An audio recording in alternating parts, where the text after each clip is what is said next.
Okay, so I've worked on this a little bit more. Try to flesh it out for you a little bit. Try to fill in some of the ideas that I started with the earlier sketch. Um, I've started to kind of like balance out the value. Worked with my eraser a little bit. Let me show you how that does. I'm not afraid of pulling.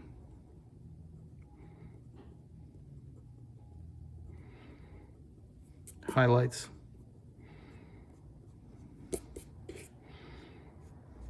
Out of the hair right now. Even like in a place like that, where it's kind of curling back around.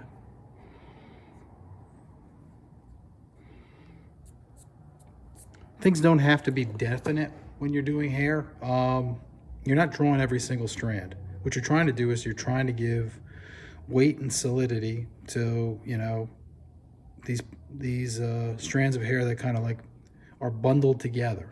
So that's important to remember. A lot of my work on the face would probably revolve around, using a piece of the eraser to kind of like polish a little bit. Push the value back and forth.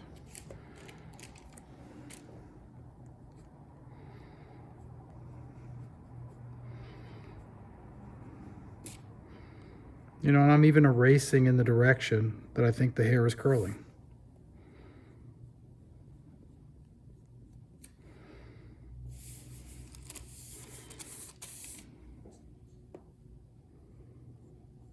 Or to smooth an edge. Make the transition a little bit easier from shadow to light.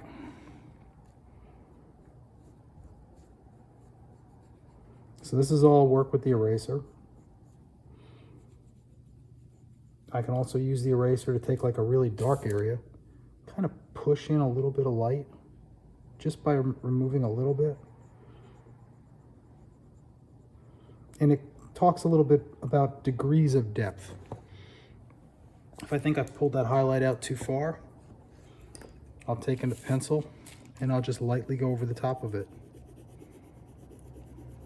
to kind of push it back down a value so it doesn't seem quite so stark. The idea of individual strands, I'll use a couple different ways to make them. They don't have to obey the rule that you've drawn. By that I mean they can go in a lot of, if you look at somebody's hair, usually individual strands are moving around it a little bit. And if you want to create something that's a little bit more believable, that's the manner in which you do it. Now I've pushed in her features a little bit just so you can see it. I've considered things I've talked to you about earlier in the week, as far as making arrangements, balance, shadow, light.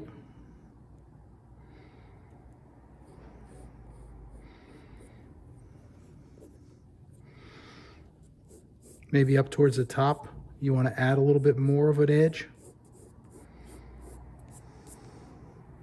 Or towards the side, it feels like it doesn't have enough specificity about it. It's not feel specific enough.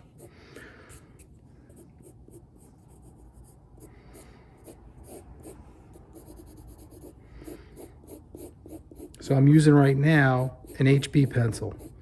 I tend to favor, when I'm working on hair, black first, the blacker pencils first, and then I'll work over them with the harder pencils. In fact, one of my favorite pencils for doing this, if I can find it right now, would be my 2H. Let's see, where is that? 6B, 4B. Where did it float to?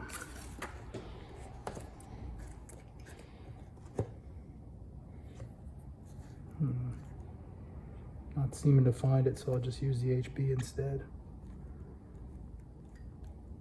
All I have is HBs.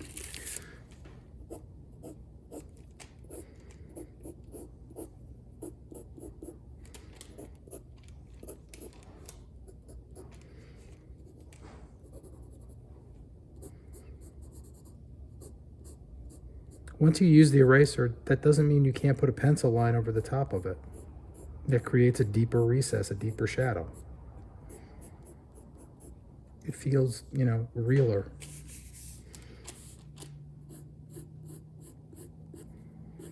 For want of a better term.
So inside each one of these sections, I'd start looking for different values.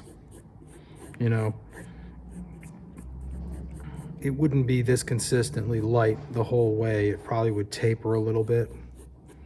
Maybe here's the highlight, so therefore this would be inset, so I might add a little bit of shadow right here. I'm using a darker pencil, but I'm pushing on it very, very lightly.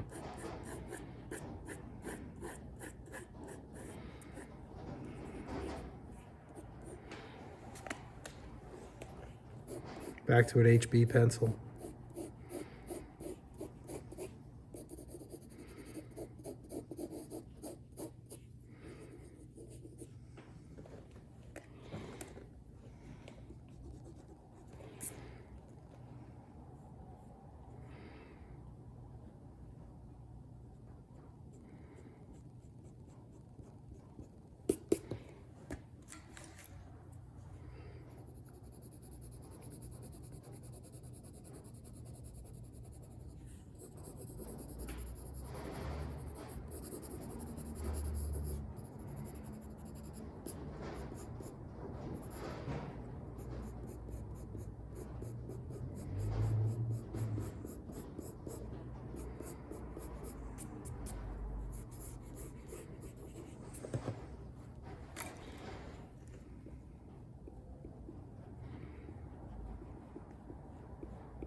After I smooth it, I put a little bit of line work over the top of it, you know, in that big shadow, to talk about the texture, so it just doesn't feel like a smooth area. It actually feels like hair.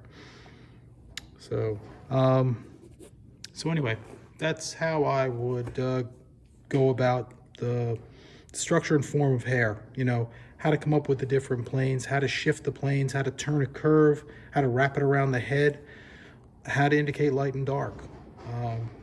So